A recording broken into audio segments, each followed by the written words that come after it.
This consolidated theory presentation is on middle school humanities, the how and why of a multi-age approach to reading, writing, and social studies in middle school. So in this video will be a rationale for multi-age classes, a brief discussion of the workshop model and how that fits in, the personalized learning that's involved, and in the inquiry-based social studies that's involved in the multi-age humanities class. So as far as the rationale for having multi-age classes at the middle school, there's not a lot of research out there about the effectiveness of multi-age classes in middle school. Primarily that information exists for elementary schools. However, I was able to put together 4 points that I think really support well the rationale for the multi-age classes at the middle school level. One is the Common Core State Standards for English Language Arts, the C3 Framework of Standards for Social Studies, the design of the units of study, and access to peers with similar interests. So in the Common Core Standards, I will say, I don't know if people know this, unless they're teaching at the 6th to 12th grade level, that the Common Core Standards for English Language Arts are actually designed to be taught across content areas, not in isolation in an English Language Arts classroom. So I think that in of itself is just another reason why a multi-age approach to humanities is a positive learning environment. What I will show you here is just the really close wording of the standards between 6th, 7th, and 8th grade.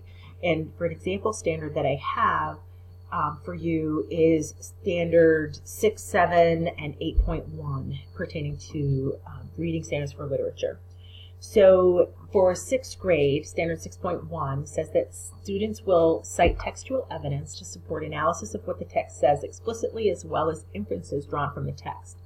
And what you'll see from the 6th grade to the 7th grade to the 8th grade is that the only change in the wording of the standard is what I've circled in yellow. So 6th graders cite textual evidence. 7th graders cite several pieces of textual evidence. 8th grade students cite the textual evidence that most strongly supports an analysis. So very closely connected, and you can see that it would be really easy for a 7th grader and an 8th grader to be working in a partnership together, but both be working toward their specific chronological grade level standards. Also, the C3 Framework of Standards for Social Studies are designed in a similar way. They're just worded by the end of grade 8.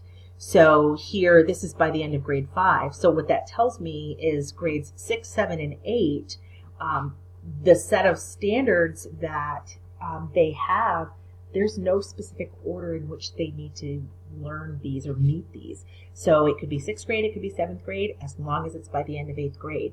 This is another document that supports the multi-aging at the middle school level for humanities. The units of study in reading and writing span grades 6 through 8. They're designed with the cognitive, social, and emotional development of students in mind. Mentor texts and topics are highly engaging to the middle school students. And you'll see even on this book itself for one of the reading units of study, it says grades 6 through 8. It's not just a grade 6, just a grade 7, just a grade 8. So this social issues book clubs unit can be used across the grade levels. It can be used, all 3 years that they're in middle school. It's just that they'll be reading different books in the book clubs. So it works really well for multi-aging for kids.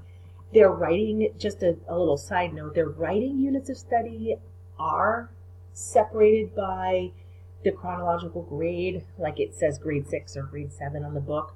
But I did find out at the Institute this summer that is their one regret that they have with the writing units of study, that they wish they had labeled them the same way as they did the reading units of study as 6 through 8, because essentially doesn't really matter what order you use them in or how you teach them. What matters is that you are moving through the levels of text complexity, and that kids are able to get what they need. Schools are different, their schedules are different, traditions are different, so there might be something in the grade 7 writing book that meets better what they do in 8th grade. So they wish that they had set it up, because essentially the skills and standards that are addressed in both the reading units of study and the writing units of study span grade 5 to grade 9. So no matter which grade level they're in, they're going to have access to the standards and grow as readers and writers as they should. The other thing that I think is really important, that is probably one of the key things that I think are going to enhance the learning and is an important rationale for the multi-age learning in humanities, is access to peers with similar interests. So our sports teams, our essential arts classes, lunch, recess are all multi-age groups of middle school students. I think it'll be a seamless they're already building these communities of learners together in these other settings. So it'll be a seamless transition to move that into the humanities classroom. The other thing that I think is important about that access is that the multi-age groups in humanities allows them access to a greater number of peers to connect with around topics of interest. So, if there's one student, if you're in a grade of, there's 14 kids and you're forming coalition groups, researching things that matter, and you've got one kid who really wants to look into the hunter safety program and how to keep the tradition of hunting alive in his community, and he's the only one. There's nobody else that he can connect with, but maybe there's somebody in a different grade level. So I think by having the classes a little bit bigger and having the multi-age peers in there is going to give kids access to other peers who have the same passions, who have the same motivations and interests, to really form these coalition groups that we know enhance their learning in these social settings to work with each other. And in addition, the workshop model, which I know I've talked about a few different times, but really what's built into a workshop model, a workshop session, addresses so many needs of our middle school learners. And I think that, the way that workshop is set up is definitely conducive to multi-age groupings and incorporating humanities. So we want kids to become better readers and writers, and they become better readers and writers by actually reading and actually writing. Kids don't get better at baseball by watching people play baseball or by reading about baseball. They get better at baseball by actually playing it. And that same thing goes for reading and writing. They get better by actively reading and actively writing. Workshop gives them the opportunity for this. They read whole novels in a week. They write whole essays in one sitting. They learn specific skills and strategies for comprehension and interpretation. They have time to practice those strategies with peers and individually. They develop a collaborative mindset. Studies show that kids in high school, one of the survival skills for them is being able to develop and keep a study partner.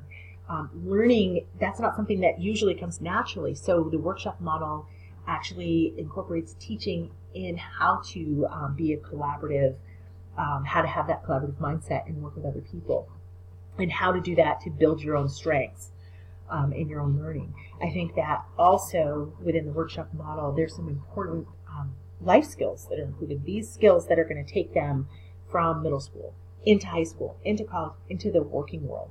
One is self-regulation. This is your job during this time. This is my job during this time. And knowing how to conduct yourself in a way that meets that expectation. That self-discipline, being able to set up a work plan for yourself for this independent work time and keep yourself busy, because you might not be in the small group that I'm meeting with, or you might not be the person that I'm having a conference with. So that means that you need to have a plan and be able to move seamlessly from one activity to another and know what to do next. Those are important life skills, and I think that comes, from the teaching and the learning that happens during workshop. And I think that personalized learning is another really important part of this multi-age humanities class. Self-knowledge, getting to know who they are as learners, their strengths, their weaknesses, topics of interest and motivation, setting short and long-term goals, having choice and voice over their education. These are images here of my students who've had the opportunity to make some choices based on what they know about themselves, whether that's to help in a kindergarten classroom once or twice a week, leading activities with small children, whether it's deciding that we need to do a better job recycling at our soccer field and doing a trash audit, whether it's, these are the co-anchors for the Concord School Student News. There was a group of students who decided, we have CNN Student News, we need Concord Student News. There's a group of kids that put together a couple of newscasts. So being able to know who they are, connect with each other, set these goals, have choice and have voice, and the opportunities to have their learning be more personalized, I think is really important. And the final piece is the inquiry-based social studies component that goes into the humanities. So having an overarching theme to get started, exposure to related topics through a variety of authentic sources, using those sources to root out topics of interest, that's where some student choice comes in, forming coalition groups around topics of interest, using inquiry methods to dig in, incorporating problem solution-based method of the inquiry, and having a voice to share their message locally and even globally. These are just some pictures from student work that meets this kind of inquiry-based. This was actually the cover page of a middle school group who, in researching Concord history, discovered the deed for the park in town, and that the park was originally deeded to the town for the sole use of a park for children, and it had fallen out of that characteristic. There was nothing there for children anymore. Any structures or anything pertaining to children had been removed due to disrepair. And these kids said, wait a minute, here's this document, this deed from the 1800s that says this is what this is supposed to be. They put together a presentation. They rallied their middle school students to come up with a design, took a design and made this presentation and gave it to the local school, to the local select board at one of their meetings, which they did adopt it. They're still working on it. Sometimes it takes a while. They're still working on getting it in place. But, that kind of authentic learning. I expect, so this year, we'll be looking, having an overarching theme of our Constitution and the 27 amendments. And I'm expecting that they're going to start asking, questions that are interesting to them, whether they're local questions like, there really should be representation of students on our local school board. Making that case that something like that should happen. Or maybe they'll be asking questions like, why do unions exist? What's the purpose of unions? Do we still need unions? Or maybe they'll be asking questions like, what conditions make protest okay? Learning about our country, our Constitution, the amendments to it, and being able to explore both the historical aspects of it as well as how that affects our world today. I think that inquiry-based approach is going to enhance their learning, and I think it's a seamless integration with the reading and the writing, and the social learning, the collaboration that they'll do together. They'll form these coalition groups and really tackle this together. So in conclusion, I reviewed the rationale for multi-age classes, how children learn, the workshop model, personalized learning, and inquiry-based social studies.